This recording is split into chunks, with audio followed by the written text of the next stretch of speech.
How do you account for the errors of the scribes when the New Testament was handed down person to person? Yeah, excellent question. There are errors that we know about. Why?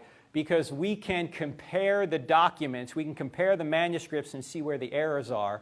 In fact, let me see if I can show you a representation of that, because it's better seen than it is described.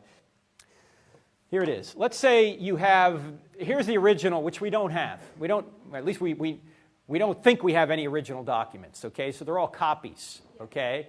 And let's say you find 4 different copies. And in the first copy, you see an error right here. And then another copy, there's another error right there. In the third copy, there's another error right there. And in the fourth copy, there's an error right there. Can you reconstruct the original? Yes. Yes. And that's what scholars do. The original, this happens to be Romans 3:26, God is just and the justifier of the one who has faith in Jesus. Now the note here is the New Testament documents have far fewer variations than this example. So yes, sometimes scribe made mistakes, but in virtually all cases we know what the mistake was and we can correct it by comparing it with other documents. Now you might say, why wouldn't God just, if this is true, why wouldn't he just maintain the original? I'm speculating here, but I think one reason, well, 2 reasons. Number one, if we had the original, we might venerate it. We tend to venerate things like that, right? But number 2, if I had the original, what could I do to it? I could alter it, right? But if you had a copy, you had a copy, you had a copy, you had a copy, you had a copy, you had a copy, and I had a copy, and I changed my copy, is everyone going to know who changed their copy? Yeah, because when you get all your copies together and compare it to mine, you go, Turek, you heretic, why'd you do that?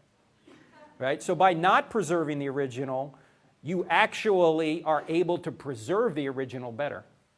So what if the error is not that simple? Like, what if it's a difference in concept?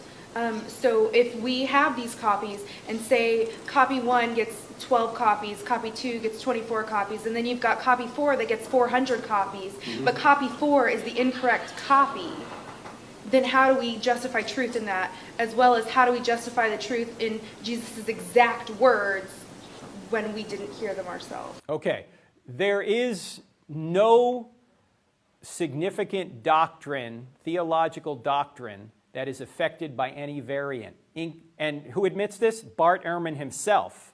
Okay, so Bart Ehrman, the great skeptic, admits that the New Testament documents are reliable. In fact, let me show you a quote from him, because this quote is very right on the money. You know, he wrote the book Misquoting Jesus. I don't know if you've heard of this book, but in 2005 he wrote a book called Misquoting Jesus, a popular book in which he tries to insinuate that we can't trust what the New Testament documents have said. Yet the very same year, 2005, he wrote an academic work. He updated an academic work with his mentor, Dr. Bruce Metzger from Princeton University. In fact, Metzger was the top manuscript scholar of the last century. And in that book, he agrees with Metzger that the New Testament documents are copied accurately. Now, why is he coming to 2 different conclusions the same year? Same evidence. The only thing I can speculate is when you say to the academic community something wrong, they'll correct you on it. But when you say something wrong to the lay community, they don't know any better in most cases. You can sell a lot of books when you say the New Testament documents aren't copied reliably. That gets you a review in the New York Times, that gets you on the Colbert Show, the Jon Stewart Show. You sell a lot of books. Right, what's that? A textbook to be studied. We're studying Ehrman now. You're studying Misquoting Jesus? No, his textbook, the New Testament. Okay, well that one that he co-wrote with Metzger is actually good.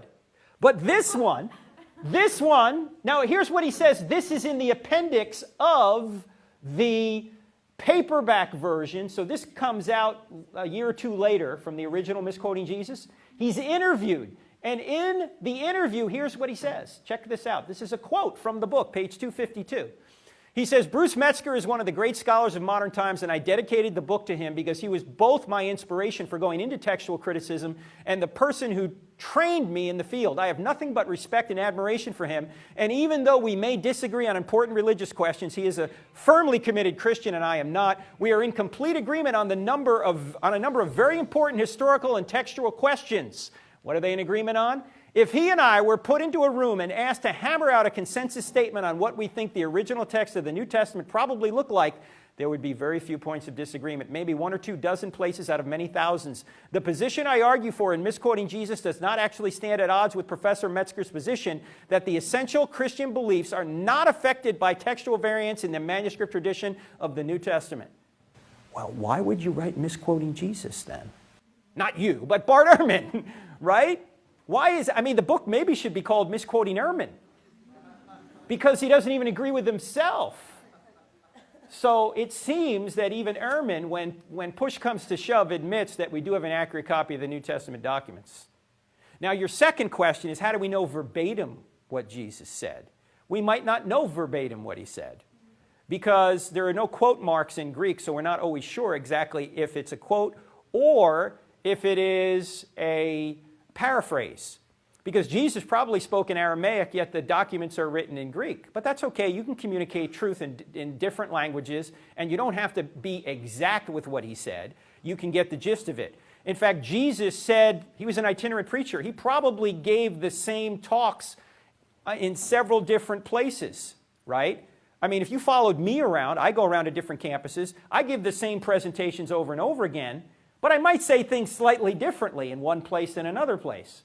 So maybe one guy heard it one way, another guy heard it another way. We have the gist of what Jesus said, and that's really all God wanted to tell us. Also, you might imagine that at those times, people had highly developed memories. They could memorize complete books. We can't even remember our phone number because we have all these devices that remember it all for us. So these people were an oral culture, and they memorized things quite well.